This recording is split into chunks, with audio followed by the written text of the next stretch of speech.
तम द्वयष्ट वर्षम, थोड़ा सा इसमें प्रवेश करके खोल कर देखते हैं इस श्लोक को।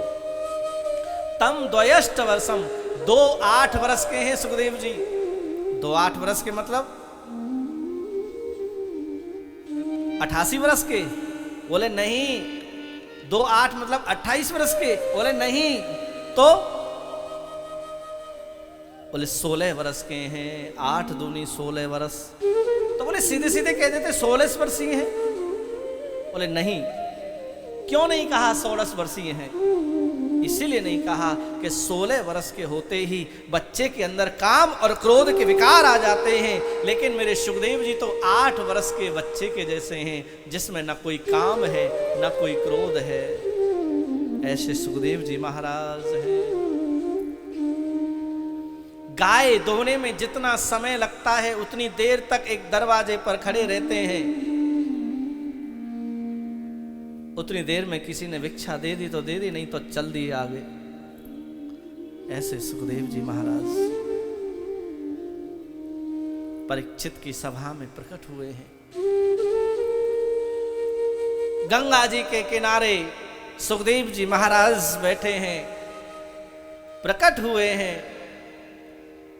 परीक्षित ने खड़े होकर के सुखदेव जी महाराज का स्वागत किया है। जितने भी ऋषि मुनि वहां विराजमान थे उन्होंने भी वंदन किया है, जय घोष किया है। बोलिए सुखदेव जी महाराज की जय। अपने बगल से आसन निकाला, बिछाया है वट वृक्ष के नीचे, कमंडल को रखा है, आनंद के साथ बैठे हैं। परीक्षित सुखदेव को निहार रहे हैं।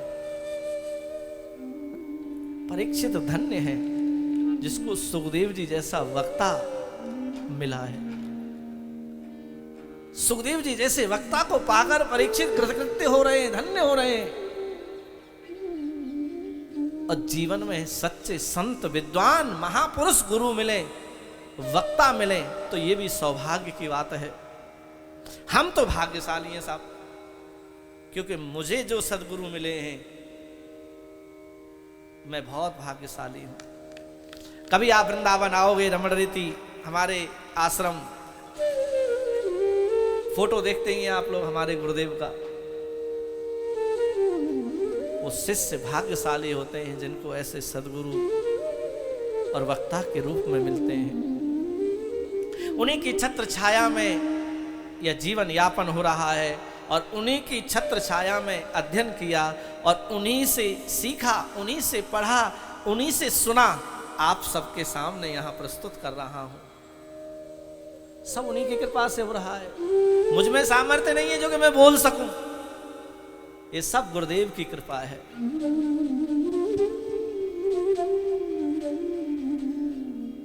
प्रणाम करके परीक्षित ने सुखदेव जी को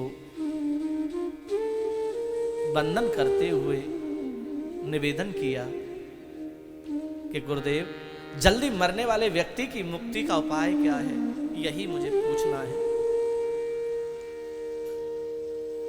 शांत सुखदेव जी महाराज हैं और एक सुरसरी गंगा वहां बह रही है और दूसरी गंगा सुखदेव जी के मुख से बहने जा रही है। सुखदेव जी के मुख से बहने जा रही है। धीर मंदर गति से सुखदेव जी महाराज ने भागवत भागीरथी ज्ञान गंगा को बहाना शुरू किया है। बरे आने सते प्रश्न कृतो लोकहितो नृप आत्मवित् सम्मतः पुंसां श्रोतव्यादिषु यः परः।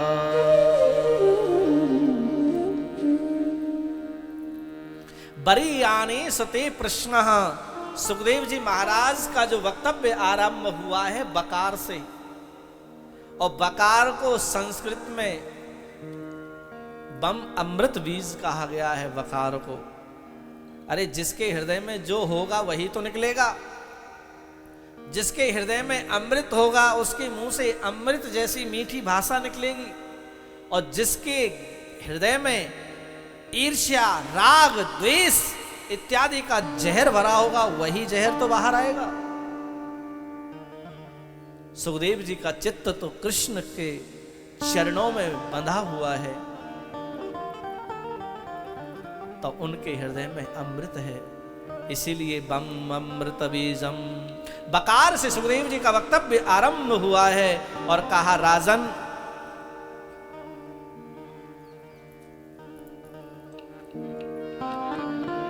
तुमने अपने हित के लिए प्रश्न नहीं पूछा है, आपने जो प्रश्न किया है वह संसार के कल्याण के लिए, क्योंकि सभी मरने वाले हैं, सबकी मृत्यु नजदीक है। कोई पता नहीं कब प्राण पखेरु उड़ जावे, इसीलिए जल्दी मरने वाले की, जो मरने वाला है उसको तो अमृत की आवश्यकता ही होती है, उसको अमृत ही चाहिए, अमृत चाहिए। बोले है ना अमृत, बोले भागवतामृत, भागवत रूपी अमृत उसको पीने को मिलता है।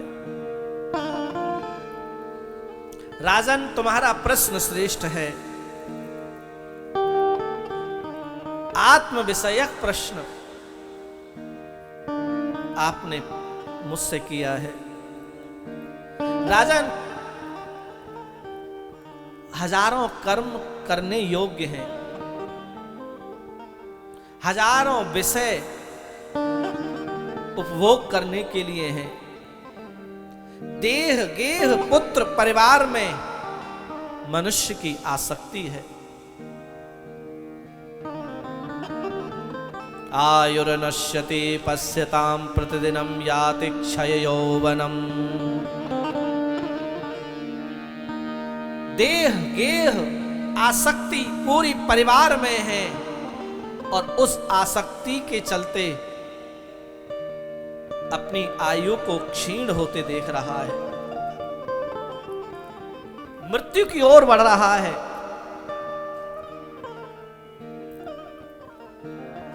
एक एक दिन कम हो रहा है, एक एक पल कम हो रहा है, समझो हम उतना ही मृत्यु की ओर बढ़ रहे हैं।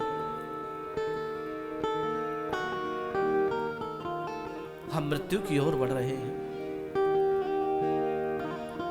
हम लोग बड़े नहीं हो रहे, घट रहे हैं। कई लोग कहते हैं ये 25 वर्ष का हो गया, 35 वर्ष का हो गया, 20 वर्ष का हो गया।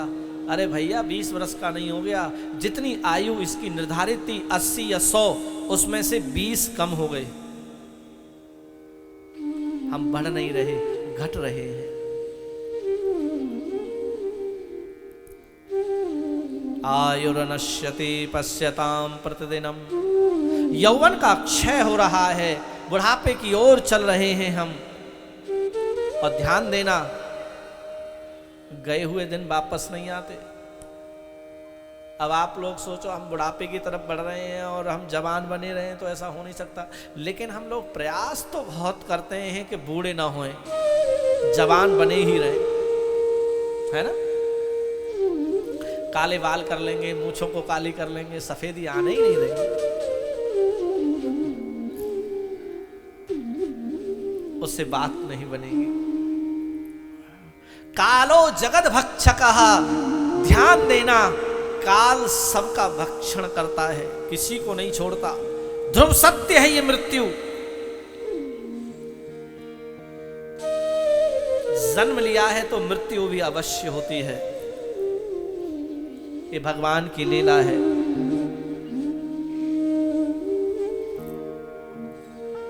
इसलिए जीव को भगवान के चरणों में भक्ति करनी चाहिए। दिन रात हम लोग लगे हुए हैं धन कमाने में। अब धन कमाने में लगे हैं और उतने धन में हमें संतोष नहीं है,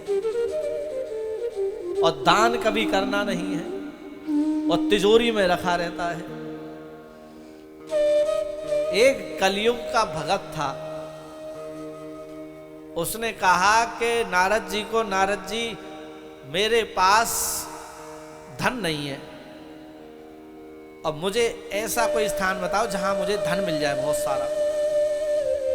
नारद जी ने कहा ठीक है, कुबेर के पास चले जाओ, मेरा नाम ले देना।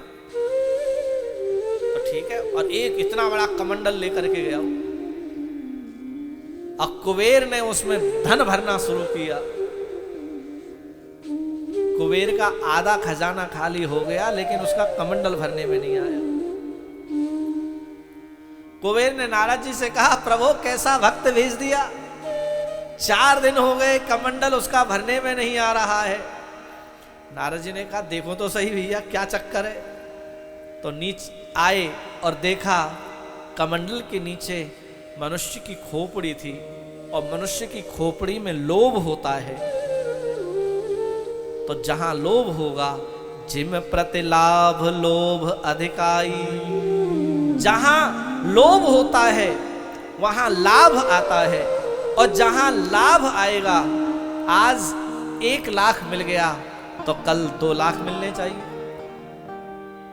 जहां लाभ बढ़ता जाएगा उतनी ही कामना बढ़ती जाएगी कि आज इतने कमा लें, आज इतने कमा लूं।